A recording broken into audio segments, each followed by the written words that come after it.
নমস্কার। ভিডিওটি থাম্বনেল বা ব্যাকগ্রাউন্ডটা দেখে বুঝতে পারছেন আজকে ভিডিওটি কিন্তু খুবই গুরুত্বপূর্ণ। জয়ন্ত কৃষি চ্যানেলের পক্ষ থেকে আপনাদেরকে সবাইকে স্বাগত। তো চলুন আজকের ভিডিওটি শুরু করি। যেসব কৃষক কম বেশি হলুদ লাগিয়েছেন বা হলুদ চাষ করেছেন যারা বেশি তাদের জন্য ভিডিওটি খুবই গুরুত্বপূর্ণ। এখন হলুদের মধ্যে একটি মারাত্মক রোগ দেখা যাচ্ছে, সেটি হচ্ছে পাতা কিন্তু ঝলসে যাচ্ছে, পুড়ে যাচ্ছে। এই যে প্রথম কিন্তু চোখের মতন গোল গোল হবে দাগগুলো, এই যে দেখতে পাচ্ছেন, তারপর আস্তে আস্তে বড় হয়ে থাকবে, পুরো পাতাটাই শেষ হয়ে যাবে। তো আজকে এই ভিডিওর মাধ্যমে আপনাদেরকে সম্পূর্ণ তথ্য দেবো যে কেন হচ্ছে এবং এর প্রতিকার কী আছে। তো চলুন মেন বিষয়ে যাই। এই যে হলুদ গাছের পাতা দেখতে পাচ্ছেন, এই যে গোল গোল লালচে হলুদ হলুদ পোড়া দাগ হয়ে যাচ্ছে, এইগুলো আস্তে আস্তে বাড়তে থাকে আর তারপরে এই অবস্থা হয়ে যায়, পুরো পাতাটাই শেষ হয়ে যায়। এটি অ্যাকচুয়ালি ছত্রাক ঘটিত রোগ। আমাদের হলুদ গাছের পাতা কিন্তু ঠিক রাখতে হবে, কারণ পাতার মধ্যে যে সবুজ অংশ রয়েছে সেটা খাবার তৈরি করছে, খাবার তৈরি করে সঞ্চয় হচ্ছে কিন্তু আমাদের গাছের নিচে কন্দ হিসেবে, যেটা আমরা ফসল পাই। তো আমাদেরকে অবশ্যই কিন্তু ভালো ফলনের জন্য আমাদের পাতা ঠিক রাখতে হবে। আর এটা ছত্রাক ঘটিত মারাত্মক একটা রোগ, পাতা পুরো পড়ে শেষ হয়ে যাচ্ছে। খাবার সঞ্চয় কীভাবে করবে আর ফসল আমরা কীভাবে পাবো, ফলন কীভাবে পাবো, এই জন্য পাতাকে ঠিক রাখতে হবে। এটি হচ্ছে এই ছত্রাকজনিত রোগে কীভাবে দমন করবেন। এটি বলার আগে একটু কথা বলতে চাই যে হলুদ চাষ কিন্তু খুবই লাভজনক ফসল। যেমন এটি দৈনন্দিন জীবনে আমরা মশলাতে ব্যবহার করে রান্নাতে, ঠিক এটি নানা ধরনের ওষুধও কিন্তু ব্যবহৃত হয়। আর আমরা কি করছি, টুকটাক বাড়িতে চাষ না করে বা অরিজিনাল না খেয়ে আমরা মার্কেট থেকে পাউডার কিনে আসছে। মার্কেট থেকে যে হলুদটা আপনি ক্রয় করে নিয়ে আসেন, আপনি নিজে জানেন না ওটি অরিজিনাল না কোনো রং খাচ্ছেন, পাউডার খাচ্ছেন। নানা ধরনের ভেজাল এখন মার্কেটে ভরে গেছে। এই জন্য বলবো, যেহেতু আমরা দৈনন্দিন জীবনে ব্যবহার করছি, কম বেশি করে লাগান না, চাষ করুন না, কারণ এটি খুব সহজ চাষ। অর্ধ ছায়া অর্ধ রোদ, গাছের তলায় বাগানের নিচে যেখানে সেখানে হয়ে যাবে। দোআঁশ, বেলে দোআঁশ বা এঁটেল মাটির পক্ষে হলুদ চাষ খুবই উপযোগী। তো এই যে চাষ করছেন এই ছোট্ট একটা জায়গাতে, ইনি আমাকে ডেকে পাঠিয়েছিলেন যে তার হলুদ গাছের সমস্যা হচ্ছে, এই জন্য আমি ছুটে এসেছি।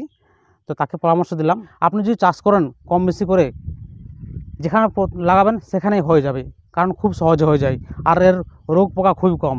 একটা রোগ লেগে থাকে সেটা বেশিরভাগ হয়, যেটা আজকে ভিডিও জানাবো আপনাদেরকে, সম্পূর্ণ তথ্য দিয়ে দেবো। এই ওষুধগুলো ব্যবহার করলে হলুদের সমস্যা হবেই না। এরপর জানাই হলুদ গাছের পাতা কেন ঝলসে যায়, ধসা রোগ লেগে যায়। মূলত হচ্ছে কন্দবাহিত হতে পারে। এই জন্য আপনাদেরকে বলবো, যখনই আপনারা কন্দ বপন করবেন তার পূর্বে অবশ্যই শোধন করবেন। ভেবেস্টিন, কার্বন ডাইজামিন 2 গ্রাম থেকে 2.5 গ্রাম প্রতি লিটার জলে গুলে একটি দ্রবণ তৈরি করবেন। তারপর কন্দগুলো ডুবিয়ে দেবেন, 10 থেকে 15 মিনিট ভিজিয়ে রাখবেন। তারপর ছায়া জায়গাতে শুকিয়ে নিয়ে তারপর কন্দ বপন করবেন। তাছাড়া আরেকটি আছে শুকনো পাউডার, আপনি কেজি প্রতি বীজের সঙ্গে 2 থেকে 2.5 গ্রাম মাখিয়ে নেবেন, তারপর বীজ বপন করবেন। এটি হচ্ছে। আরেকটি হচ্ছে যে যদি অতিরিক্ত জল মাটির মধ্যে জমে থাকে, সেক্ষেত্রেও কিন্তু এই রোগের আক্রান্ত হতে পারে। তাছাড়া আগাছা যদি ভরে থাকে, পরিষ্কার পরিচ্ছন্ন চাষ না হয়, সেক্ষেত্রে হতে পারে। তাছাড়া আরেকটি হচ্ছে কুয়াশা ও মেঘাচ্ছন্ন আবহাওয়া হলো এই রোগের আক্রান্ত হতে পারে। আরেকটি কারণ হতে পারে, ধরুন যে জমিতে এখন চাষ করেছেন সেই জমিতে কিন্তু গত বছরও হলুদ চাষ করেছিলেন, আর তখন কিন্তু এই সমস্যা দেখা গেছিল। তো এই জীবাণু কিন্তু অনেকদিন ধরে বেঁচে থাকতে পারে, পরের বছর কিন্তু এই জীবাণু আবার ফসলে আক্রান্ত হতে পারে। এই জন্য আপনি যখনই এই ধরনের সমস্যা হবে, মাটিতে কিন্তু অবশ্যই ট্রাইকোডার্মা ভিরিডি বা সিউডোমোনাস ফ্লোরেন্সিস দিয়ে মাটিকে শোধন করে নেবেন, তাহলে এই ধরনের সমস্যা হবে না। আর যদি এই বছর হচ্ছে, আপনি যতগুলো পাতাতে হয়েছে সব পাতা কিন্তু ভেঙে নিয়ে বাইরে দূরে কোথাও পুড়িয়ে দেবেন। তারপর যে ওষুধগুলো বলবো সেগুলো আপনি স্প্রে করবেন। দেখুন পুরোটাই ঠিক হয়ে গেছে।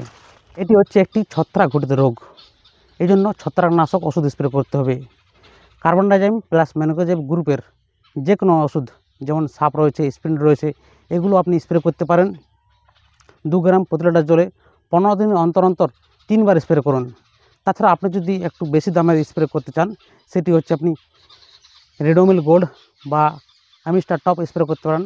যদি অ্যামিস্টার টপ স্প্রে করেন, সেক্ষেত্রে আপনাকে 2 ml প্রতি লিটার জলে স্প্রে করতে হবে। আর যদি রেডোমিল গোল্ড করেন, সেক্ষেত্রে আপনি 1.5 গ্রাম প্রতি লিটার জলে স্প্রে করবেন, যেমন সম্পূর্ণভাবে ঠিক হয়ে যাবে। ভিডিওটি দেখে যদি আপনি একটুও উপকৃত হয়েছেন, তো অবশ্যই একটি লাইক ও কমেন্ট করবেন, কারণ আপনাদের একটি লাইক ও কমেন্ট আমাকে ভিডিও বানাতে উৎসাহিত করে। তো অবশ্যই লাইক বা কমেন্ট করবেন আর প্রচুর পরিমাণে শেয়ার করুন। এই বলে ভিডিওটি শেষ করছি। ভালো থাকবেন, সুস্থ থাকবেন, ধন্যবাদ।